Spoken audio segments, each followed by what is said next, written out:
Welcome to Pandemics and Academics. Again, we're really excited that you're here. This will be like drinking from a fire hose. You have my guarantee on that. It will feel like information overload. However, right, we know that we're drowning in information, but most of us are still starving for wisdom. So I will drown you in information and charts, I promise you. But my goal is also to help you guys gain some wisdom and hopefully some insights. I don't know about any magic bullets, but yeah, I think you guys will get a kick out of it. So just a brief kind of rundown. I'll just do the big ones. We're going to kind of get started about how and why to use this stuff. We're going to do a market update. That'll take the vast majority of our time together today. And then we'll jump into the economy, and we will very briefly address some of the legacies of racially restrictive housing policies. Kind of a little bit to introduce Professor Dan. So right on our website, mplsrealtor.com, you guys will see this Today in the Market section. Those are all of our reports. Well, 7 of them are reports. InfoSparks is kind of an interactive reporting tool. I know most of you are aware of that, but that's kind of where most of our content, most of our report content lives. When you click on one of those, you're going to see what you're looking at right now. So this is these are the local market updates.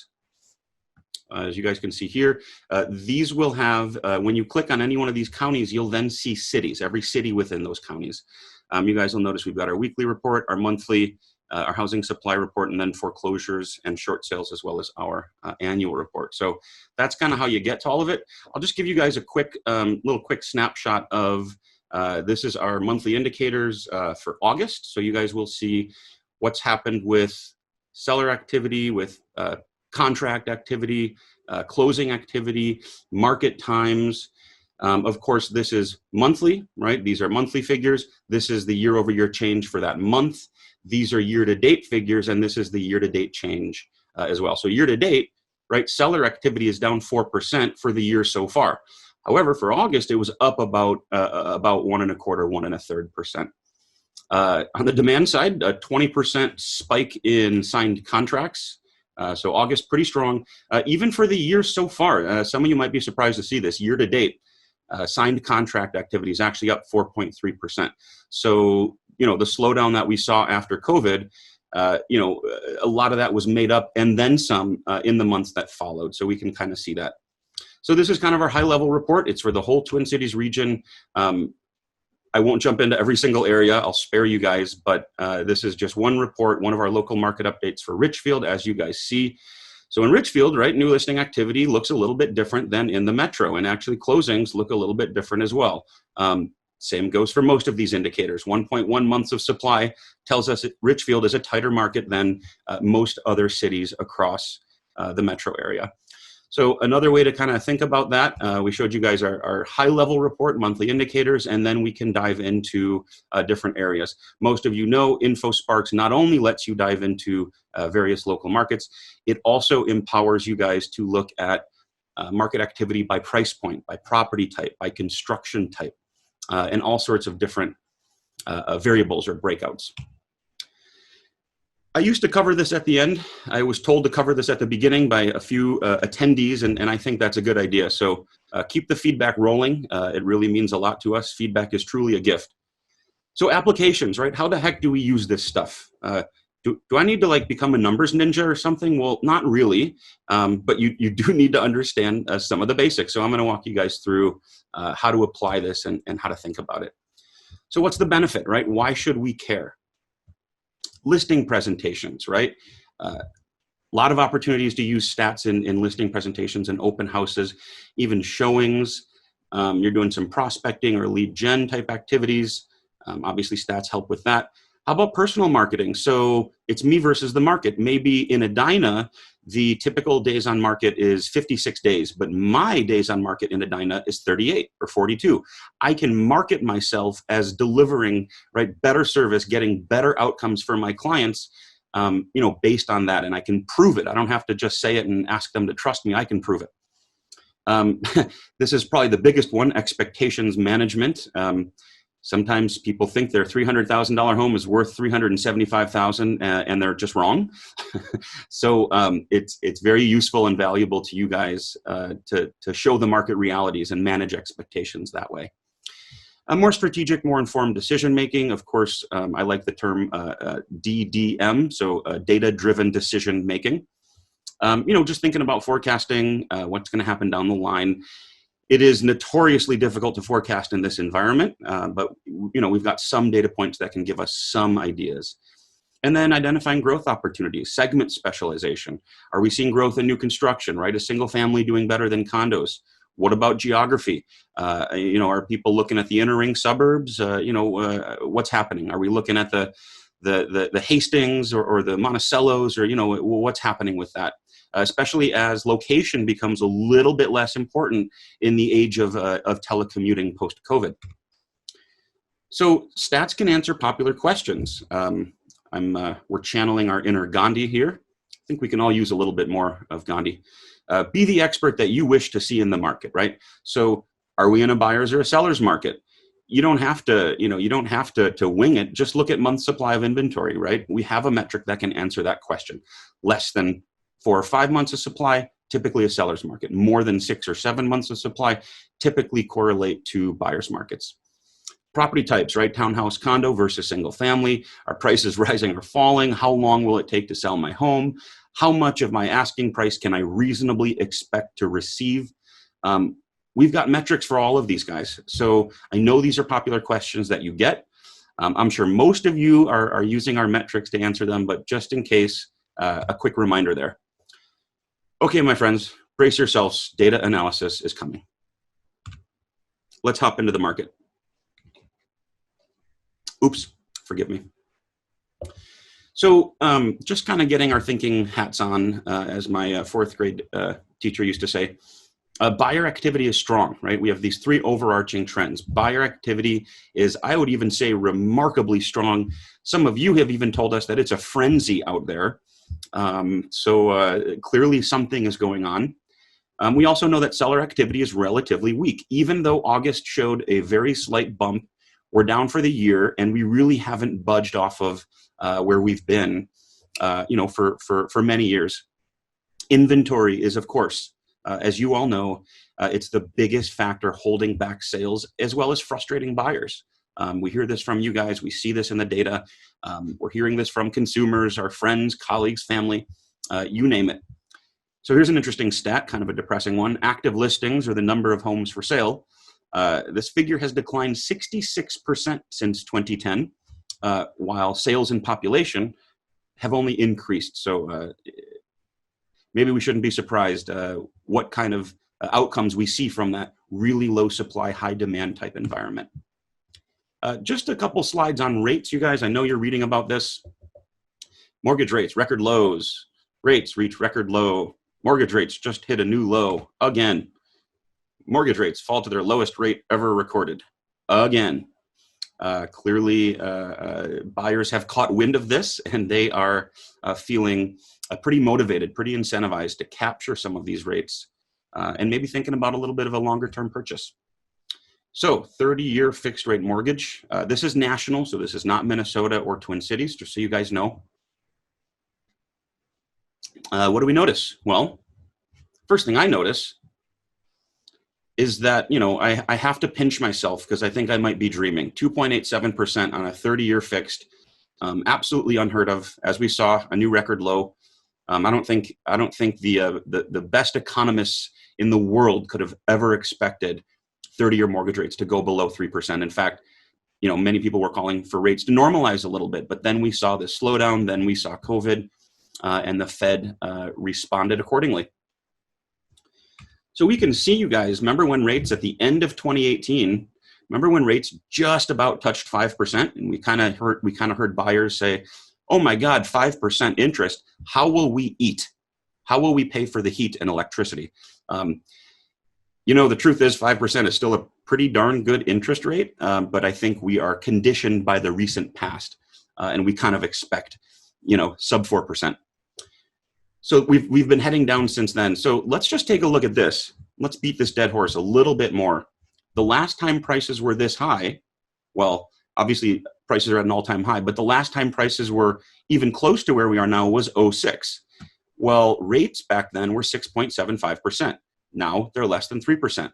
That is a greater than 50% decline in that mortgage rate. So this has really been one of the biggest factors that's fueling demand, and it really reflects what's happening in the economy. Let's take a look at our half a century average. 1971, 49-year average. Forgive me. Some of you will remember in the early 80s, 18% interest. Hooray, that's cheap money, right? Not quite. Since then, we've really been heading south. A little bit of trivia, if you guys find yourself in a trivia game. Long-term average, 50-year average is just about 8.25%. So again, if that's the average over 50 years, about 8%, logic would dictate that anything below 8% is a pretty good rate. So under 3 is really just a gift from above. So of course, those low rates have kicked off a wave of refinance activity. So this is from the Mortgage Bankers Association. You guys can see some of these waves of refi when rates kind of go down. We can see this most recent wave. Interestingly, look at how refis went down as we headed toward 5% interest at the end of 2018. So we can really see the effect of that in this refi number. Guys, lenders are busy. Originators are busy. It's why we don't see closings increasing quite as fast as pendings. So be gentle with them. So how about still from our MBA, Mortgage Bankers Association, purchase applications. So this one did make a V-shaped recovery. Not everything made a V-shaped recovery, but purchase applications do appear to have made a V-shaped recovery, which means it makes sense that existing home sales on a seasonally adjusted annualized rate, right? Existing home sales also made a V-shaped recovery.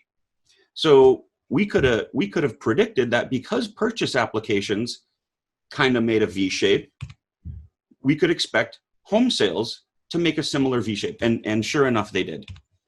So kind of talking about a little bit about the life cycle of a listing or a life cycle of the home buying process. Sellers, first it's new, then it's active, then it's pending, then it's closed. Buyers, obviously the course is a little bit different. Before you do anything, or before we do or even think about anything, what's our first move? We Google it. Obviously, we Google it. So it all starts with a Google search. Then it kind of turns into listing traffic or views. Then they go to mortgage pre-approval. Then it's showings. Then they write offers. Then they close. So let's just see how early in the process we can get. Google Trends. I don't know how many of you guys are aware of this, but Google Trends is a way for you guys to search. You can input a search term or phrase like buy a house, and you can track the interest over time or the popularity of that search term over time. And you can custom set your geography, your time frame, and so on. So all the way back to '05. Remember, guys, this is index. So 100 is kind of the maximum, and 0 is sort of the minimum for these 15 years. So sure enough, yeah, within the last few months, the popularity of the search term buy a house on Google has reached all-time highs within the last 15 years at least. How about get a mortgage? That one too, in red. How about realtor? This is pretty good news for most of you, right? So realtor, the term realtor as a search term has never been more popular in the last 15 years. I want to be really clear. We do not endorse any team, office, or brokerage. We love all of our members just the same. But I have selected one of the more recognizable names in town, one of the larger teams in town, just to kind of look at the popularity on a Google search. Also thrown in Opendoor and Redfin, just as some interesting data points there. So Opendoor, some interest, maybe a little bit of a decrease. The Lindahl team, interest, maybe a little bit of a slowdown there. Redfin really surged, came down a little bit, and has surged again. So again, pretty interesting insights there. Fine, let's throw in a Zillow. And as we can see, the search term Zillow dwarfs all other search terms. I don't always need to know the value of my home, but when I do, I consult with a walking, talking, warm-blooded real estate professional in my area instead of a computer algorithm which cannot possibly identify and isolate all the unique variables of my home for comparative purposes. All right, a little bit of humor there, guys. Bear with me. All right, let's shift into part A. We're going to look at daily, weekly, and some of our short-term trends. We're looking at daily showing activity. We've got current year, 2020 in blue, last year, 2019 in gray. It is no secret, it's pretty clear when COVID made its mark on showings. Just about mid-March, as we saw those executive orders, shelter in place and school closure come down, we really saw showing activity respond by declining fairly significantly. The good news is it got back on track, maybe by early May, first, second week of May, things seem to be more or less back on track with year-ago levels. This is Memorial Day, right? So end of May, there's Memorial Day, there's the 4th of July holiday, this is Labor Day, this is Thanksgiving, and this is the year-end holidays. So maybe it's surprising, maybe it's not, that right after Memorial Day, we really saw 2020 activity kind of soar above those year-ago levels. So early on, we kind of got back on track, sort of mimicked last year, and then we've really been hovering well above those year-ago levels. So the question is, of course, while we're ahead of last year's levels, can that make up for the time we were below? Now, I think already the answer is yes, because we already saw that pending sales are up on even a year-to-date basis. So not just July and August where we saw double-digit gains in demand, but we've already seen this translate into obviously very strong sales, very strong signed contract activity, even above year-ago levels. Okay, as we do, I know you guys appreciate this, and it obviously has a lot more meaning than looking at market-wide activity. We have segmented showing activity down into pretty tight price bands. So under 200 to 250, all the way up to 800 to a mil, and then over a mil. So showing activity by price range. This is the most recent week this year compared to the same week last year. No surprise, the only segment that had fewer showings this year than last year is our most affordable segment for listings priced at or below 200,000. We see growth in every single other segment. Looks like some are showing more significant growth than others. Looks like these two appear to be pretty big winners. But again, all across the board, minus our most affordable segment, we've seen gains. Let's just pause and think about something for a second. I know everybody likes to cite supply and demand as the only factor that moves prices, but the fact is that's not the whole truth. There's what we call the product mix effect, right? Not every house is necessarily worth 10% more every year just because the median price was up 10% from last year. When higher priced homes are showing and selling, this drives up market-wide prices. So just think about this with me. If we have fewer lower price sales and more higher price sales, this is going to skew our market-wide prices upward. It doesn't mean that every home is worth 10% more every year. It means that the market is shifting toward higher priced product, right? And it's shifting a little bit away from a more affordable product. Now, in some ways that has upsides. In many ways that has downsides as well. I guess two sides to every coin. So just wanted to pause and kind of explain that for a second. How about the share? So even though all segments but one are growing, some are growing more quickly than others. And we can already see, even though this segment grew in the absolute number, it actually fell in market share. Again, our most affordable segment, under 200, 30 out of 100 showings at this time last year were on homes under 200. This year, about 21 out of 100 showings are on listings under 200,000. Just all the way on the opposite side of the price spectrum there. 1.3% of showings last year were on product over $1 million. Now it's about 2%. So we really have seen pretty significant growth on that luxury side. We'll talk a little more about that. As we talk about market share, just a little explainer.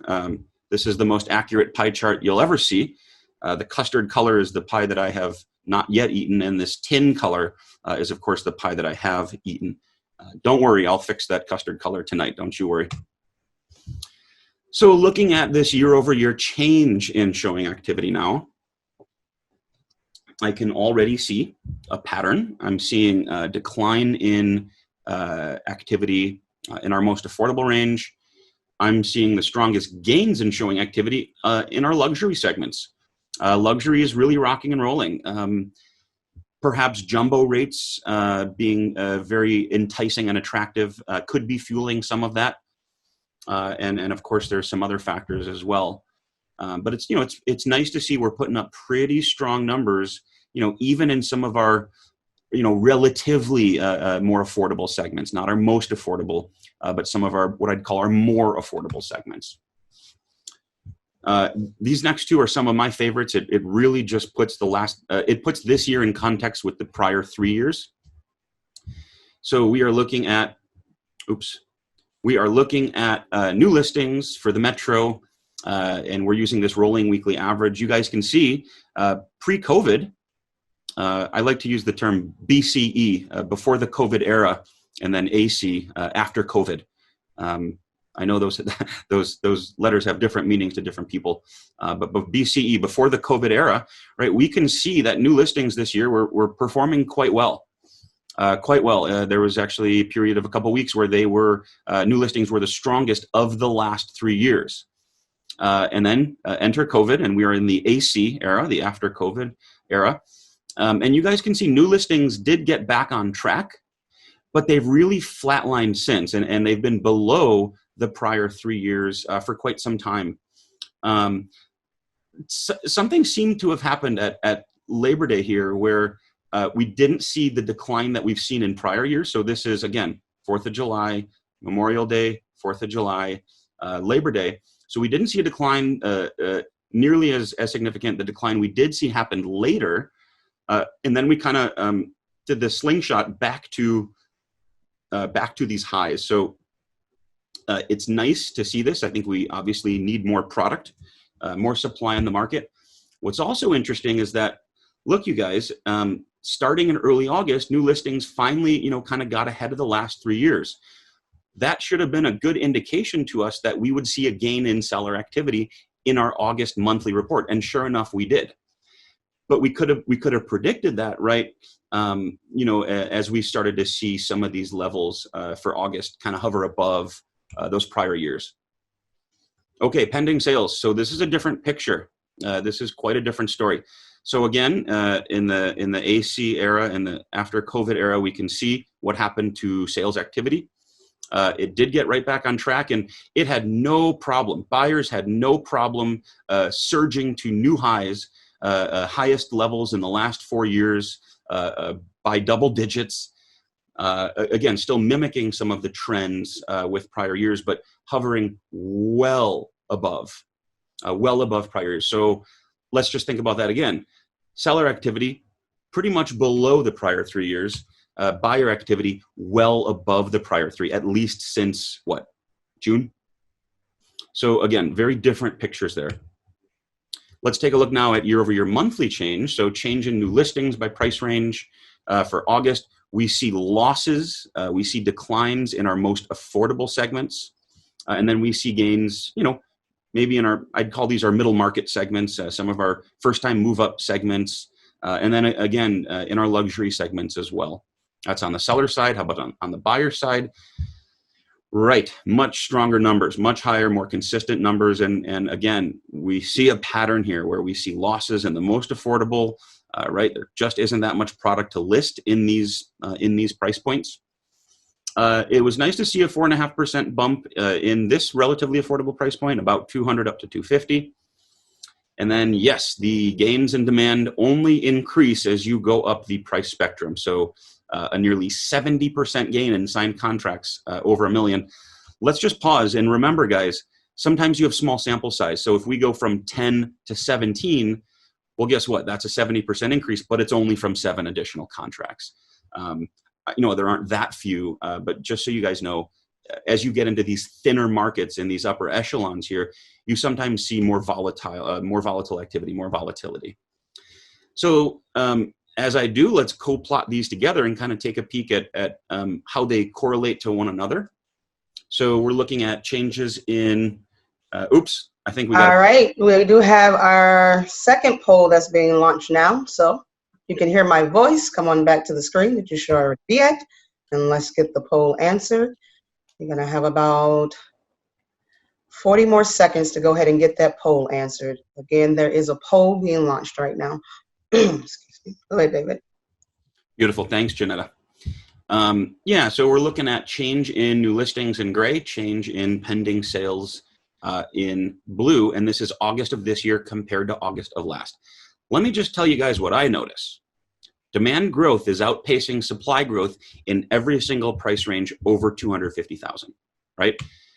What the way to note that is blue is higher than gray here, and here, and here, and here, and you guessed it, here as well. 5 seconds left on that poll. 5 seconds. We got a couple of people who have not answered, and we want everyone to get to CE. Hurry up, folks. I know my voice is kind of gone, but if you can hear my voice, come on back. There's a poll on the screen. Clock's ticking. We want to make sure you guys all get credit. All right, I'm going to have fun regardless whether you guys get credit. I'm going to go ahead and end poll at the time. Thank you. Thanks, Janetta. Yes, so right, like we were saying, we see that the growth in sales activity is outpacing the growth in listing activity. Every price range over 250,000. Let's shift into part B. Let's look at some of our longer term monthly trends.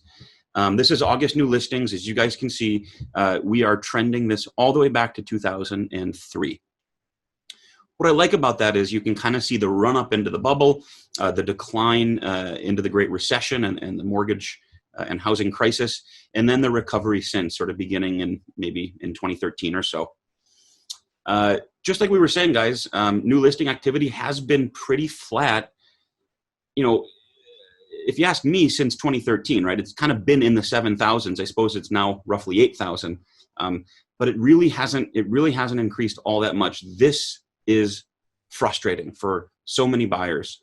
Obviously more frustrating for buyers under 250 or 300, and a little bit less frustrating for buyers over 750K or $1 million, where supply is a little bit more plentiful, especially relative to demand.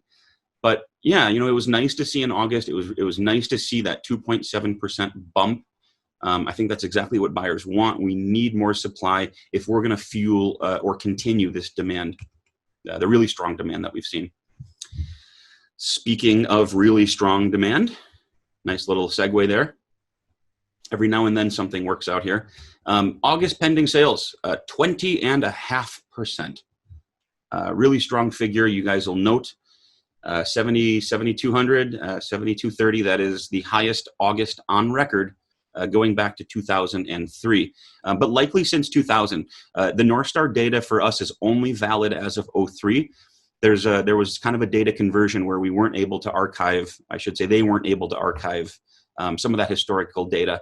We should still feel blessed that we have 17, 18 years of history, because I think Chicago and a couple other large markets, you know, some of them, their data only starts in 2010 or 2012. So they don't have the benefit of seeing the bubble, you know, the downturn, and then the recovery since that we're in. So this is the highest for any August since 03, likely since 2000. But the other interesting record is that this is the strongest overall month for any month of any year, going all the way back to June of 04. So strongest August on record since 03, strongest month overall since June of 04. Really an impressive number. You know, it's real. This is real. It happened. However, we ought to note some of the activity from June and July was postponed or delayed into August. So it's real. It happened. It's factual. However, you know, is it organic? Would that be the August figure that we'd see if we didn't have a pandemic and we didn't have activity shifting? Remember, spring market of this year was sort of delayed to summer. So this summer, it kind of feels like a spring market, and the data really confirms that. So just a little note there to think about. On the closing side, like we said, guys, we don't quite see that double-digit increases. Again, closers, these folks are busy. There's really just a ton of demand for what they do, obviously.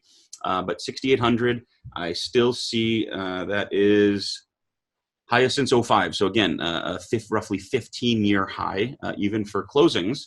But again, not all that much higher than the prior 4 or 5 years. Pendings, signed contracts, way higher. Closings, we couldn't quite get all those folks to the closing table, obviously. We talked about this, guys, August year-to-date pending sales. So the number of accepted purchase agreements for this year so far versus the prior year, same period last year, up almost 4.5%. Some of you are going to be surprised by this. I think a lot of folks out there in the media, the public, are going to be surprised by this. But yeah, year-to-date, sales activity is up in a pandemic year. How about CDOM, cumulative days on market? So not just DOM for that listing ID, but kind of that cumulative days on market. 100 days, quite a long time. What is that, 3 months and a week or so? And then last month, August of this year, the median cumulative days on market was 15 days, so 2 weeks and a day. Remember though, median, half sold in less time, half sold in more time. But we can see that market times are remarkably brisk. Homes are selling quickly. And remember, some listings go under contract in 4 hours. Other listings, maybe luxury, may take 4 months. Or some of them might even take, I've even seen 400 or 500 days cumulative.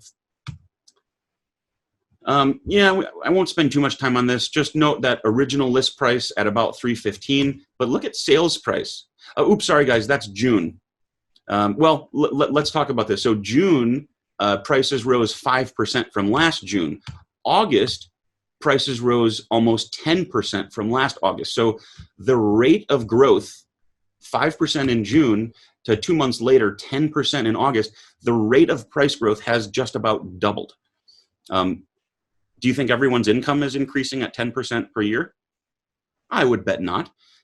However, as we discussed already, some of this is resulting from that product mix effect that we talked about. So as you have more luxury homes, more higher priced product, more product over 300 selling and less under 300, you guys are going to see price points skew or price points shift accordingly. This is another fun one. So I hope I don't say that about all of my charts. Year-over-year change in median sales price, folks. So kind of noted our tax credit period. As you guys see, price growth kind of returned to positive a little bit before it had to shed a little bit more. So you guys can see 07, 08, we see where prices started to decline, recovered a little bit in that tax credit era, and then kind of came down. Early phase of recovery, we saw 18% year-over-year price growth, 18%. But that was off of really low levels, right? So you have to look at that baseline activity. It's really important. So call this phase 1 of recovery, where prices really slingshot or rally higher. And then we get into the more mature phases of the recovery, the later chapters, where we've still seen some double-digit gains. But I don't know, maybe the average is more like, looks like 4 to 6 or 5 to 7, or I don't know, maybe 4 to 7%. But look at the last 3 months. We have seen a reacceleration. You see these kind of three, looks like there's been a few other periods where we've seen price growth kind of accelerate after this early phase of recovery from what, maybe middle of 2012 through middle of 2014 or so. So just another way to kind of look at our data, and a beautiful way to look at Loring Park. So we've been talking medians. We've also been talking averages. Let me just use an example here to explain the difference. Some of you ask this, the media ask this, some folks in the public ask this as well, median versus average. So Jeff Bezos walks into a bar. On average, everybody just became a billionaire, right? So here you have 6 patrons, all bellying up to the bar, well, sitting outside 6 feet away with masks, of course. But here you have 6 patrons. These are their incomes. Let's just imagine that these are their incomes. And then in walks Mr. Bezos with his $42 billion. So let's think about this, guys. The average income for this group is $6 billion. I wasn't kidding you when I said Jeff Bezos walks into a bar and on average, everybody just became a billionaire. However, the median income, right? 50,000, it didn't have to budge that much. It's right here. You have 3 folks earning less. You have 3 folks earning more. This is the midpoint. This is the median. So you guys have to tell me, what do you think is a better representation of this sample set, of this data set, of this list of incomes? Is it $6 billion, right? Only one person was over that average, or is it median, $50,000? I'm gonna lobby for the 50. But you guys do you. So let's take 5 houses, guys. This isn't that different, right? 150 all the way up to 3.5 million. Average sales price, 830 grand, right? Fits in right here. Again, one higher, everything else lower. Median price of this data set is 312.5. Why? Because we have an even number. If we had an odd number, we just take the middle. On an even number, we split the difference here. So again, you guys tell me, is 312.5 or 830,000 a better representation of these sales? So is it fair that only 1 of 5 records, or 20%, are above average? This is why we like the median. It's better insulated from outliers. August median price per square foot, simply the sold price divided by TFSF, total finished square footage. Buyers are writing offers for at a median of forgive my telephone, at a median of, forgive my other telephone, at a median of $160 per foot, right, per square foot. You guys can see it's well above bubble levels, which was about 140. So we're spending about 20 extra bucks per foot than we were at the peak of the bubble. So something to think about here. I know not all of you are in love with PPSF. Again, it's not a magic bullet. There are no magic bullets. There are just different tools in our toolbox. Let's imagine we've got home A and home B. One is 200,000, one is 400,000. Well, home A has 2,000 square feet. Home B has 4,000 square feet. So it looks like the price has doubled, and it has. But the price per square foot didn't move a penny, because 200 grand for 2,000 square feet is really the same as 400K for 4,000 square feet. So sometimes, even if prices double, sometimes it's useful to look at price per square foot because you got double the square footage. Now, I understand this is not the only factor, and even if you double the square footage, sometimes the price can more than double or less than double. Heck, sometimes you have homes with 1,600 square feet selling for well above homes with 2,400 square feet. So just so you guys kind of, just as we're thinking about this, even though the sold price is not the same, the price per square foot can be. It's a different lens, a different way to look at the market and kind of look at different listings or different markets, say Richfield to St. Louis Park, or Edina to Wayzata, or Minnetonka to Eden Prairie, whatever. Percent of original list price received. Another one of my favorite suspects here. So very simply, the ratio of sold price to list price. 103%, right? 100.3%, a remarkable figure, higher than any August since, again, going back to 03, likely going back to 2000, even before. But what we can say for sure is back to 03. You guys can see, and this is metro-wide, perhaps things were cooling a little bit, and then something happened. We suddenly had, so many people competing for such a small number of homes. Offers really got stronger, and we started to see even more multiple offer situations, more competitive bidding type scenarios, and that really drove this metric higher. Inventory, active listings. Under 10,000, down 30%. Again, this is probably one of the biggest, if not the biggest, factors that's driving, market activity, market dynamics. And again, it's probably the biggest factor that's frustrating buyers. Let's just take a look. So now I'm borrowing from Myers Research. This is not North Star data. This is national data broken out by metro. It's a little bit old too, so this is through July 11th. However, year over year change in active listings, they pegged Minneapolis at, down about maybe 26%.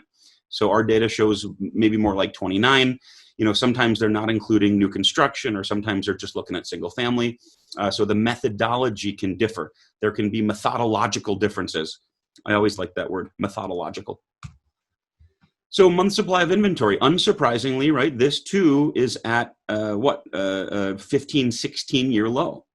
1.8 month supply, a very, very tight market, very much a seller's market, and a far cry from August of 07 and 08, where we saw 10 months of supply or greater. Help me think through this, you guys. Let's just kind of think through this a bit. We talk a lot about buyer's markets, seller's markets, and balanced markets. Sometimes it's useful to have a graphical representation of this. Seller's markets, let's not overthink. This is a low supply, high demand environment. You've got a lot of demand competing over limited supply. Sellers have control, right? Sellers have pricing power, negotiating power. Sellers are in the driver's seat here. On the buyer's market side, right, more than 6 months of supply. Well, here you've got a lot of sellers, but you don't have a lot of buyers. So this is a high supply, low demand environment. And basically, oops, let's pause here. Yes, we do have a poll that is now being launched. Poll is now being launched, and it's on your screen. You can hear my voice. Come on back to the computer. Hopefully you're sitting at it already. Ideally. Yeah. Okay, so we got about 40 seconds left on that poll. Again, there is a poll being launched. I will come back on when it's about 10 seconds just to make sure that we get everybody in. Thanks, Jay. So as we were talking, guys, buyers markets, right? You basically have sellers competing for buyers. So you'll see longer market times. You'll see the buyer has more pricing power, right? So these guys have to drop their price to lure in some of these guys. Now, lastly, a balanced market where there's roughly, 4 homes roughly matched up with 4 buyers. And let's pause. Oops, I think we're skipping break. So maybe yeah, we are. But there's a couple of people who haven't answered the poll yet. There is a poll being launched. If you can't see the poll, make sure you're not toggling in between screens. Make sure your Zoom is maximized, not minimized. You want to make sure that you're not pulling up an email or anything like that, because it's going to jump behind all of those windows. So, okay, I'm going to go ahead and end this poll now. Thank you. All right, so we're going to skip break. Let's talk about Minneapolis. Let's use some August numbers to chat about Minneapolis a little bit. So some of you have noted, and the media seems to be making a big deal out of the fact that new listings were up pretty dramatically in Minneapolis. Sales were also up pretty dramatically, but let's just stick on this new listings topic for just a second. So this is this August, right? You are here. We are all here. This is last August. So yeah, that looks like a pretty dramatic increase, and it was. But what we have to remember is this August of this year is really behaving like a May of last year, right? We already talked about how spring market of this year, because of COVID, has been delayed or postponed into summer. And I'd even expect, maybe September, maybe into early fall as well. So we'll watch the data on that. But if you actually compare it to last May or the peak of the spring market last year, it's only about a 10% increase. So, this increase looks pretty dramatic, but this is probably a better comparison, and it's really not nearly as dramatic. So, let's pause, guys. You will, in 10 years, you've never heard me advocate for comparing an August to a May. I have never said that. In fact, I've told you not to. However, this year's different, right? We never compare a June to a January, a May to a December, even a February to a March. Things are so different. Our market is so seasonal. We have a beautiful winter market where our state is such a seasonal market. Now, Miami, Phoenix, San Diego, not as much seasonality. It's a little bit. It's better. It's okay. It's acceptable. to compare, you know, a June to a July, or maybe even an August to a February in more temperate climates, but because we have this seasonality, and you guys are looking at the seasonality, right? The market heats up into spring and summer and cools down, heats up and cools down, heats up and cools down. Why would we compare this to this, right? Well, it always increases. How would we compare this to this? Well, every year, right, it decreases, but this year's different. So as we talked about, spring of 2020 has really become the 2020 summer market. So as we've said, baseline activity matters here. Let's just kind of think about this a different way. Is this part of a larger trend? Could we be seeing, you know, finally some increases in seller activity? Could COVID have just accelerated a trend that was already in the works? So technically what we're seeing now actually started back in 2017, right? 2017 was higher than the prior year, higher than the prior year, higher than the prior year, and higher than a year ago. So, you know, maybe it's not that outrageous. Also, we do tend to see market shifts, you know, first in cities, maybe with condos, and in luxury before it kind of ripples out to the rest of the market. Let's just look at sales, you guys. We saw that large increase in new listings, but we also saw a nearly 30% spike in sales activity in Minneapolis. I don't think it was quite the largest. I think our friends in St. Louis Park beat out Minneapolis, though not by all that much. Looks like Maple Grove as well, or sorry, Maple Grove 24 versus 28. A lot of new construction, obviously, up in Maple Grove there. So yeah, you know, if people were fleeing the city, it stands to reason we wouldn't see a nearly 30% increase in signed contracts. How about days on market, right? Homes are selling in 26% less time in Minneapolis. If nobody wanted to buy what sellers were selling, things would probably be taking longer to sell. And, you know, we hear anecdotally, for every one person that may be looking to exit the city, there's 2 or 3 or more looking to get in. So, you know, if you believe everything you read on the news or hear, you know, you'd better not read. I think that's a Mark Twain quote. How about sales price? Prices rallying 10.5% in the city, in Minneapolis, about 7% St. Paul, looks like 19% Maple Grove. Again, a lot of new construction there can drive those prices higher. St. Louis Park also coming in with a really strong figure of 14%. Ratio of sold to list price, percentage of original list price received at the time of sale.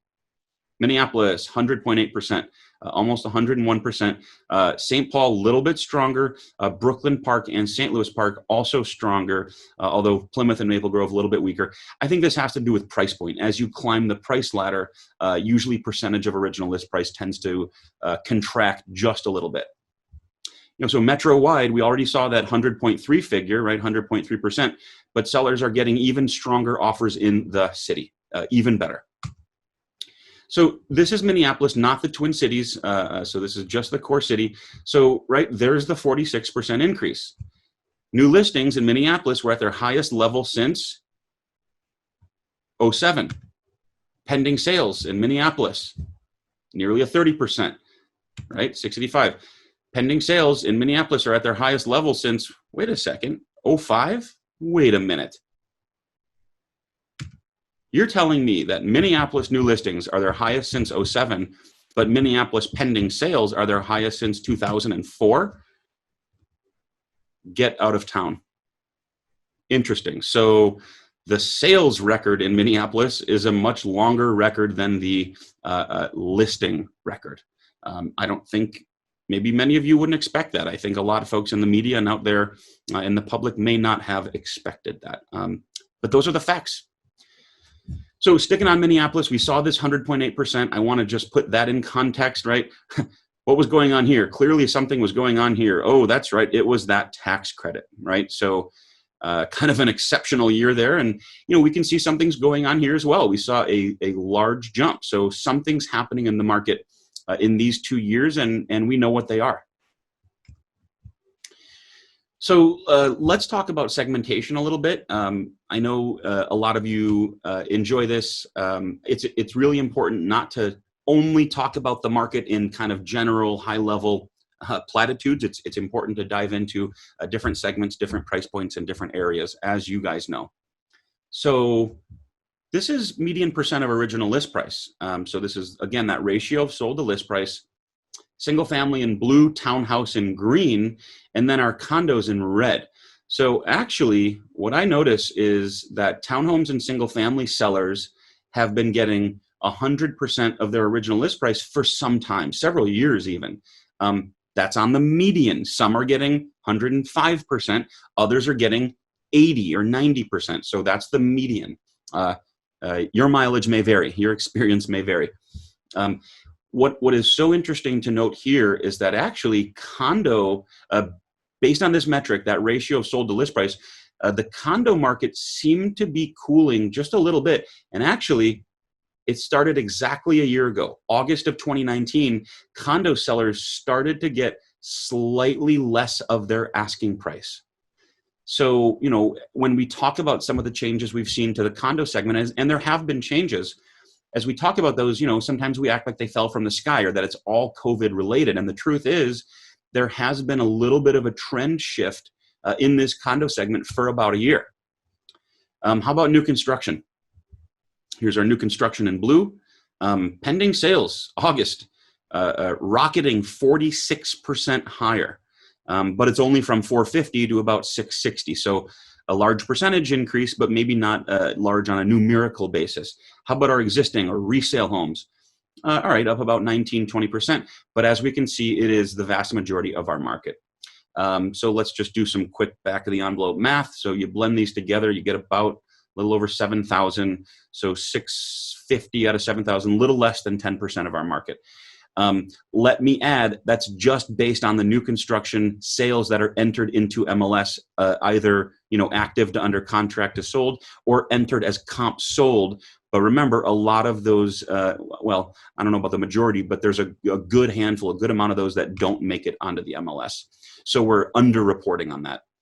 How about by property type? August, whole metro, Twin Cities region, sales, single family sales up 23%, townhome sales up 16.5%, condo sales up about 1.7, almost 2%. So maybe some of you will be surprised to hear that condo sales rose in August. Not by as much as single family and townhomes, but they did increase. Here's an interesting one. You probably haven't seen me show this chart in a while. So pending sales by seller type, traditional sellers, REOs or foreclosures, and then of course shorts or our short sales. 21% jump in traditional. 20% increase in REO activity, 30% decline in short sale. So let's talk about this for 1 second. We did register this very slight uptick, but it's only from 12 additional sales. So 20% again looks big, but the number 12, out of 7,000, it isn't a large figure. So I think, I'm not ready to say that we should expect an uptick in this.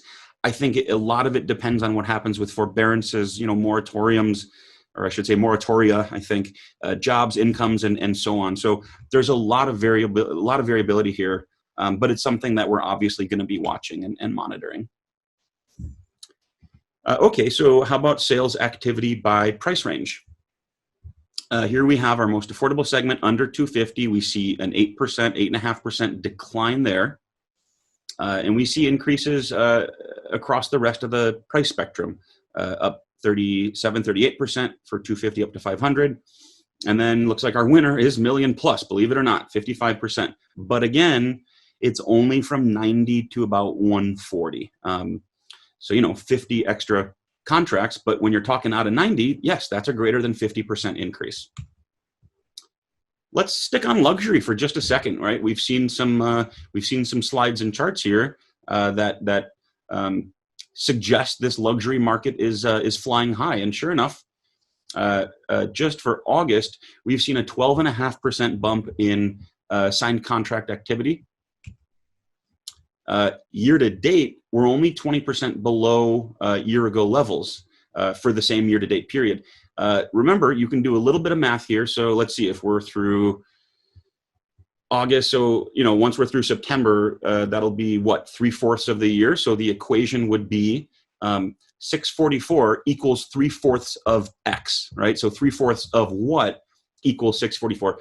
The reason that doesn't always make perfect sense is because obviously you see more activity in the middle of the year than at the end. So second and third quarter are likely to account for more million plus activity than first and fourth quarter. So just an interesting thought there.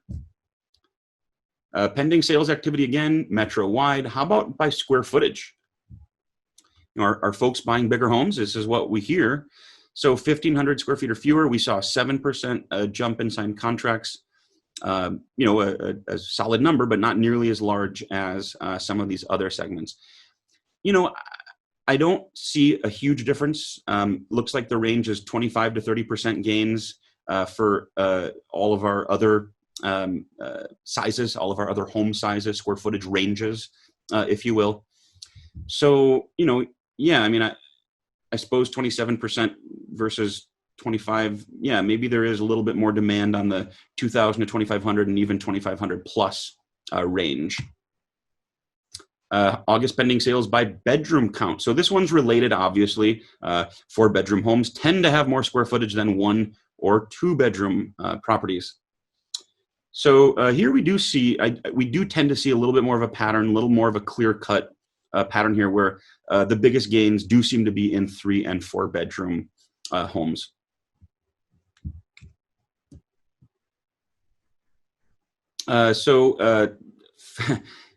Forgive me, pulling something in from Zillow. We just don't have the data to do this.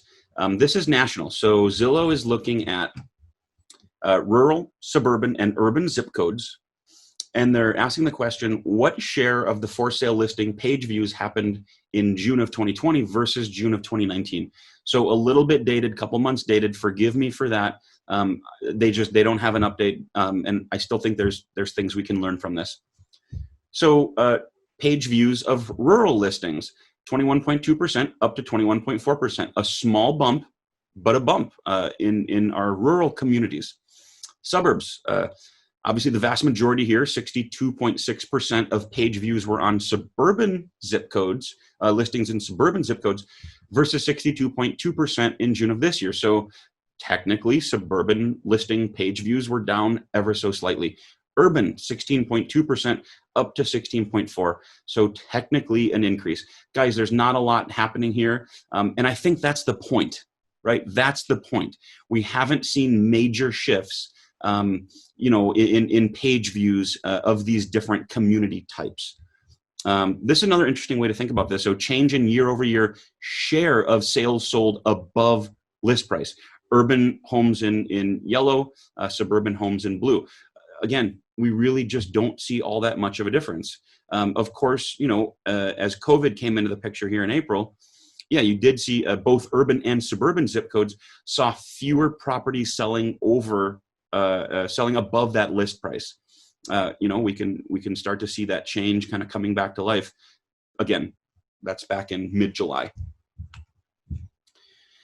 Let us chat briefly about affordability. We're going to be taking some deep dives with our, let's pause. Yeah, let's go ahead and get the poll in before we transition. So there's a poll being launched. Again, you know, my voice is kind of gone, but if you can hear it, come on back to that screen, and there's a lot of people. There we go. So we got about 40 seconds left. Again, I will come back in 10 seconds, and I will go ahead and make sure everybody gets that in.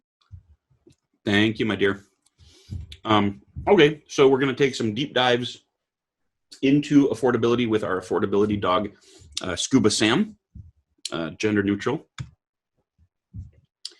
So here's one way to look at this. We're calling this the affordability squeeze. So this is the percentage of active listings under $250,000 using our rolling 12-month average. Maybe I'll pause and wait for my friend. I try to give a little grace when I don't see, but everybody's seeming to be answering. So I'm going to go ahead and end the poll. Beautiful. Thanks, Janetta. Okay, so this is we've called this one the affordability squeeze, the percentage of actives under $250,000. We've got the Twin Cities Metro, the broadest definition of our metro, 16 county metro in gray. We've got Minneapolis in blue. And then we've got St. Paul in red. The way to read this is, back in '04, I'll just use the Twin Cities. Back in '04, 62% of active listings were under 250,000. As we got into the bubble, you'll see that share declined into '06, '07. See this in gray? That's the recession. Once the recession entered, you see that the share again went up because prices declined. So we had a larger share of actives under 250K. And then when the recovery started in 2012, maybe late 2011, 2012, we saw this share start to, I guess I'll say plummet, or maybe I should say decline substantially. So 23.5% of active listings in the metro are under $250,000. Compare that with 62%, maybe in the early phases of the bubble, but even 50%, right at the peak of the bubble, last time prices were sort of this high or close to this high. And then you guys can kind of see, so fewer than 1 in 4 actives right now are under 250,000. However, it's a little bit better, a little more like 30% in Minneapolis. And turns out, guys, St. Paul, I know sometimes we joke. I like St. Paul. I lived there for almost 5 years. 53%, and this actually seems to have flattened out a little bit. It's kind of holding steady versus declines in Minneapolis and the metro. So actually over half the listings in St. Paul are under 250,000. Still some affordable pockets in St. Paul. Maybe you guys have heard of it. It's a suburb just to the east. I hear the Leafs are really nice this time of year. I'm just kidding.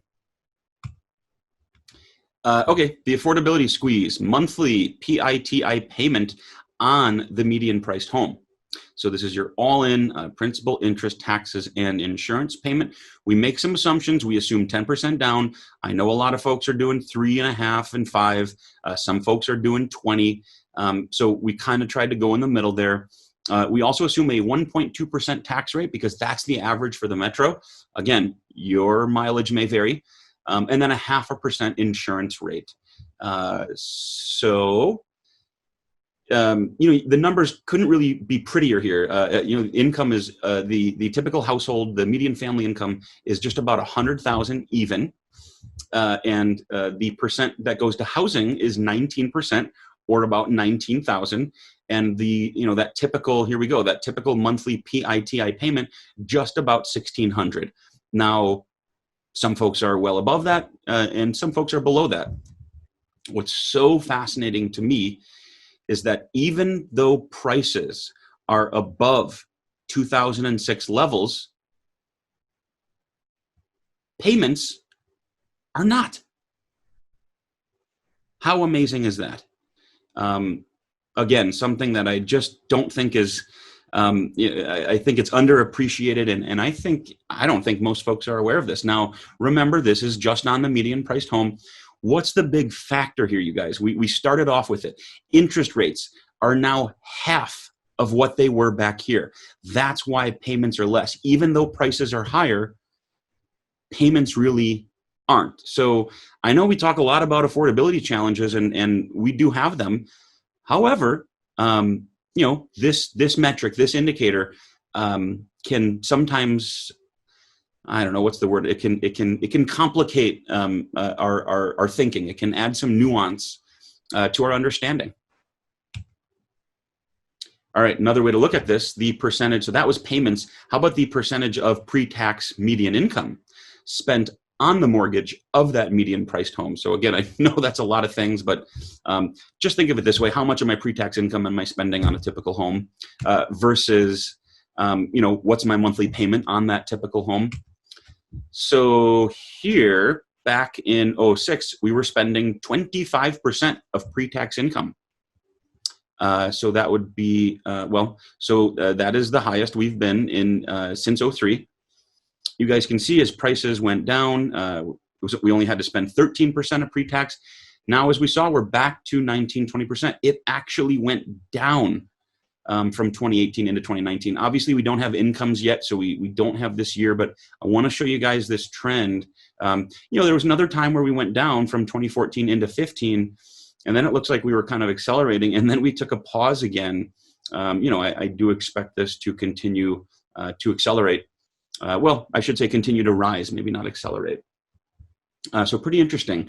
If rates are working in our favor by moving lower and incomes are working in our favor moving higher as they have been, guess what? The percentage of that higher income that we have to spend on that home is lower because of interest rates. All right, this is one of my long-term favorites. I was just talking with a couple folks about this yesterday. So this one we have called the Great Mean Reversion. Some of you have seen this, others, this may be new material. So going all the way back to 1960, what was the average sales price?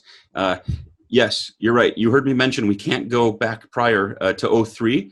However, in my office, I have about a half a dozen huge 3-ring binders that have all the old MLS sheets and those mailers that they physically, remember back when we used to physically mail stuff. I don't know if you guys remember that. We would mail out what's happening in, MLS area number 308 or 306 or whatever it was. We've had a lot of changes since then. But yes, I got out my Sherlock Holmes hat and I lit a candle and I took out my quill and inkwell, and I started to trace that stuff back to 1960. Okay, sorry, I think I oversold that a little bit. So going all the way back to 1960, you guys can see in blue, this is our reported average sales price, right? So we can see with kind of hyperinflation headed into the 80s, and then we had a little bit of a recession there where prices kind of flattened a little bit. Obviously, we can see the run up into our bubble, kind of starting in a little before 2000. We can see the crash after that bubble, and then we can kind of see how things have looked since. So let's talk for just a moment about our red and gray, or maybe that's beige, our red and gray dashed line. So between 1960 and 2019, the average rate of appreciation in nominal terms was 5.4%. Once we take out inflation, the average annual rate, the real rate of return or rate of appreciation is 1.8%. So this is why we've been saying for decades, maybe even a century or more, this industry has been saying, you can expect about 2% a year, a little under 2%. And sure enough, I've proven that that's factual, at least over the last, 60 years. I suppose at least for the Twin Cities, because this is our metro data, not national. So because it's 5.4, I wanted to put an upper and lower bound on that. So I did a 5.5 and a 5.3. So that assumes consistent 5.5 and 5.3% appreciation from 1960. So that's what that would have looked like, right? Just boring, consistent, steady Eddie growth. Instead, we didn't quite follow that trajectory. We were well above it for some time. Looks like we were a little bit below it back in the 60s there. And then, of course, we were well above as we got into the bubble, and then we got below as we had the post-bubble downturn. This was the party. This was sort of our hangover. There's always a little bit of payback, guys. What's so interesting to me now is, we get a lot of questions. Are we in a bubble? Is this a bubble?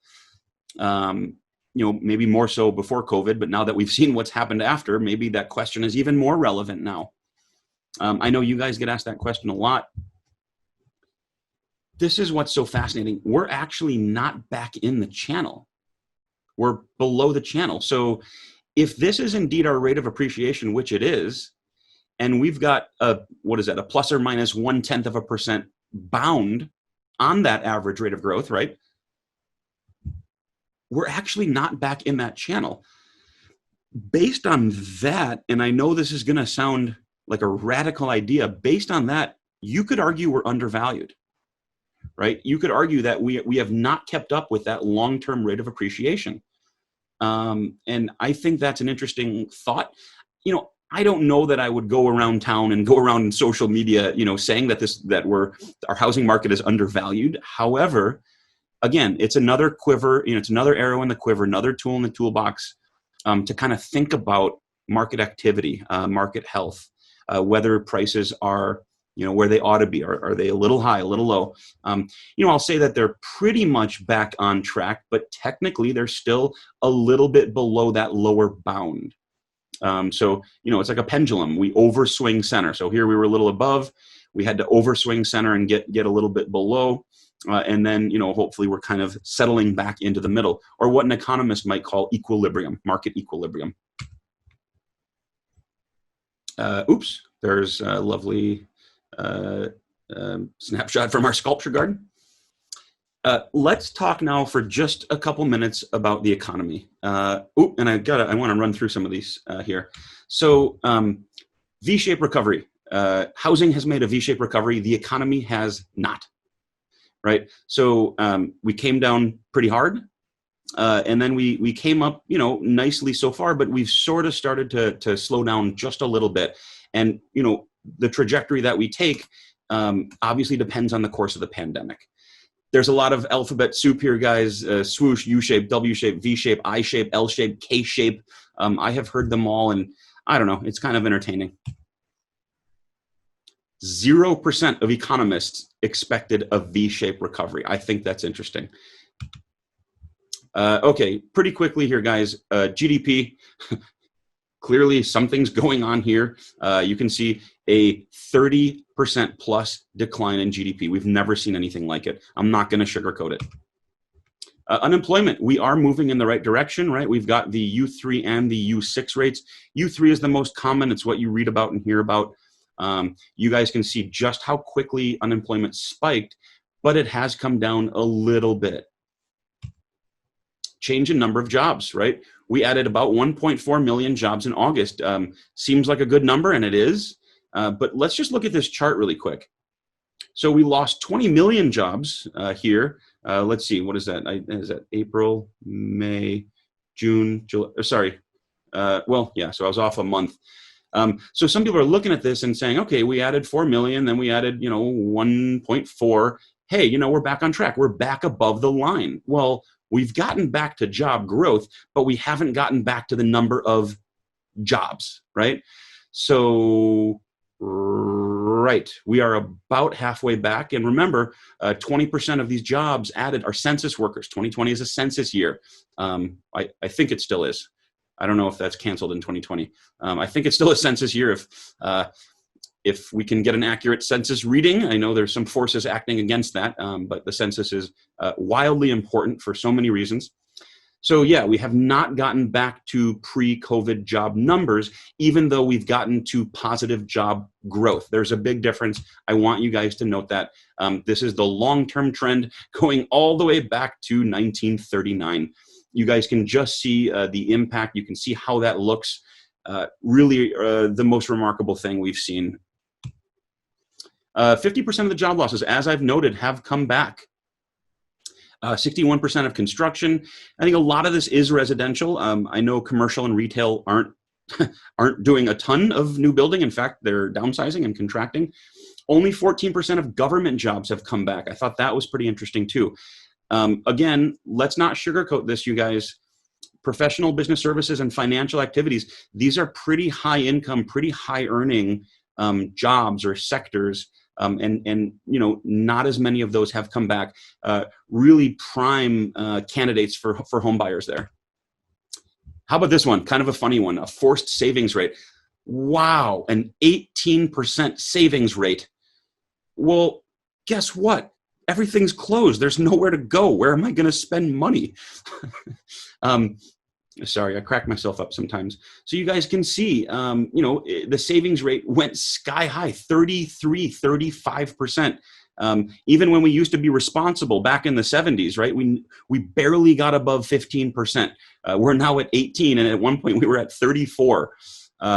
So, it's not great for the economy because we're not outspending, but it is good for, saving for a down payment down the line.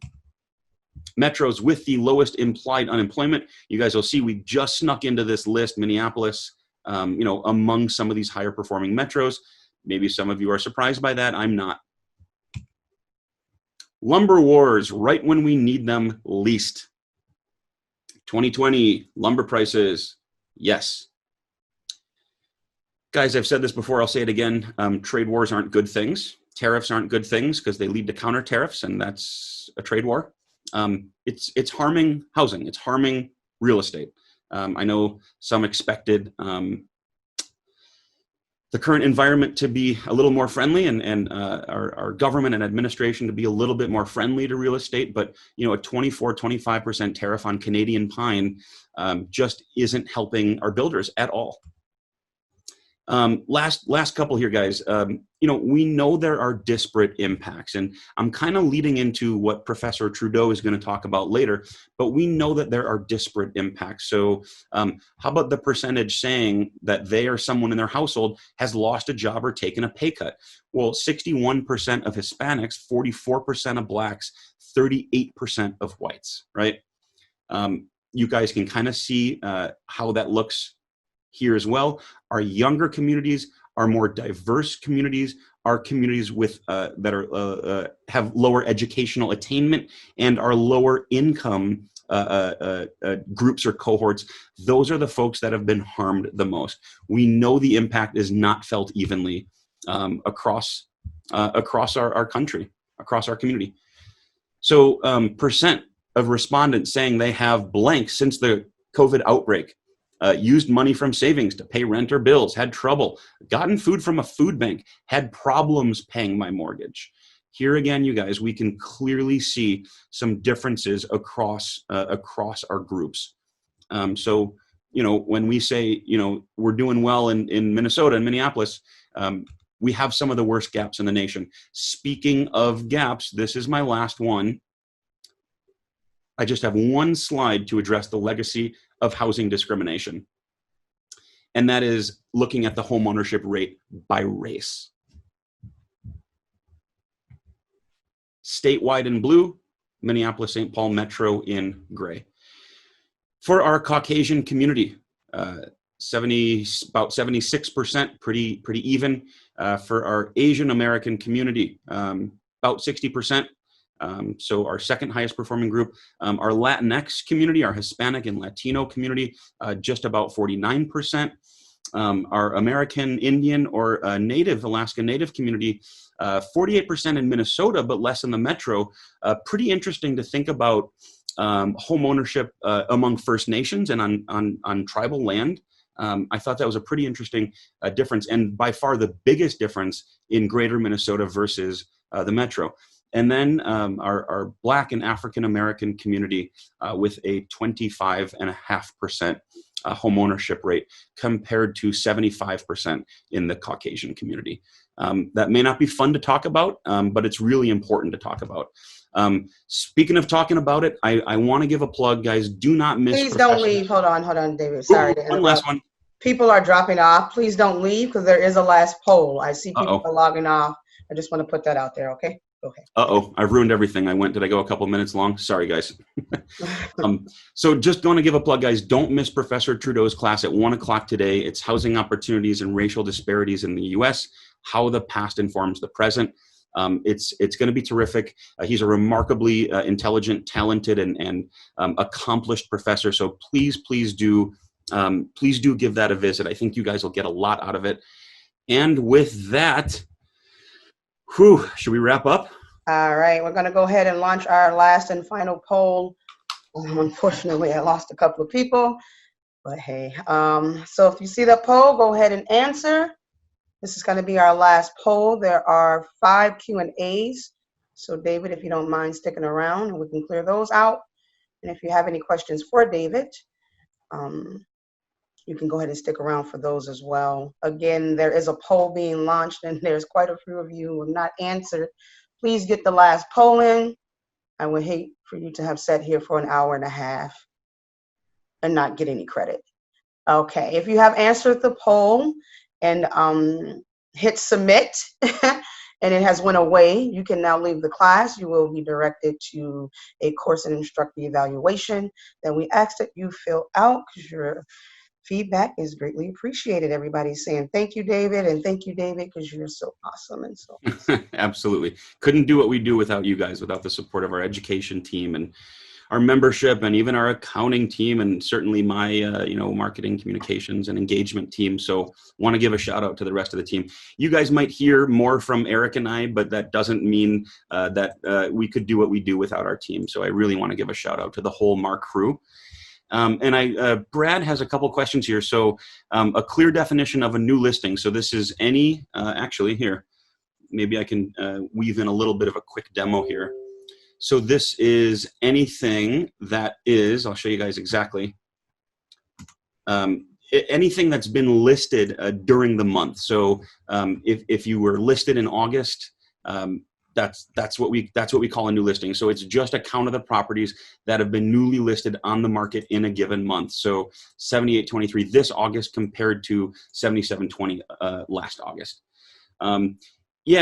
I also was surprised showing that year-over-year increase in new listings. Some of that is churn in the market. Some of that is people looking for a second home office or a third home office. Some people, there's a lot of remodeling activity where folks are adding that to a basement or to an attic, an upper level.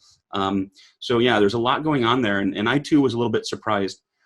And then I may have to chat offline about. We had an excess of 24,000 listings after the bust. And so why doesn't that show up? I think they did when we show that, let's see, when we had that 36,000, let's go to my active listings. Where's my inventory? So back here, when we had over 35, I think we had 36, 37,000, some of those were REO and short sales. In fact, here's a good little application. Let's take a look at, where's my inventory? Days on market, there's my inventory. So in terms of what was listed, and some of those may have done a loan mod, and so they may not have counted as a short sale, but you can kind of see when our short sales and REOs kind of peaked here. Looks like foreclosures peaking in third, fourth quarter of 2008. Short sales took a little bit longer, looks like kind of hit their peak in 2010, and they've both come down since.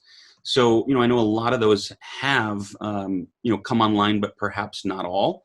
And perhaps some of those figures, maybe that 24,000 is for the state versus just the metro. So there's a lot of variables going on there. I'll reach out after this. Gary's asking, do we get a copy of the slides? Absolutely, happy to share. Okay. We have a saying around here that secret agents don't do a ton of business, so you have to share it. Happy to. Okay. We were asked that throughout the class, so now that he's given us permission, we can send out a copy of the PowerPoint presentation. And this is going to be not going to be recorded. It has been recorded already, so that'll be up on our website as well. Beautiful. With that, I just want to say thanks to everybody for joining us. I know your time is precious, and I really feel privileged and blessed that you guys were able to join us. Look for the recording. We will get you guys the slides. Please reach out if you guys have any questions. We are here to help and serve you. And I hope you guys use the data for good and never for evil. But with great data comes great responsibility. Thank you, guys. All right. Have a good day, everyone.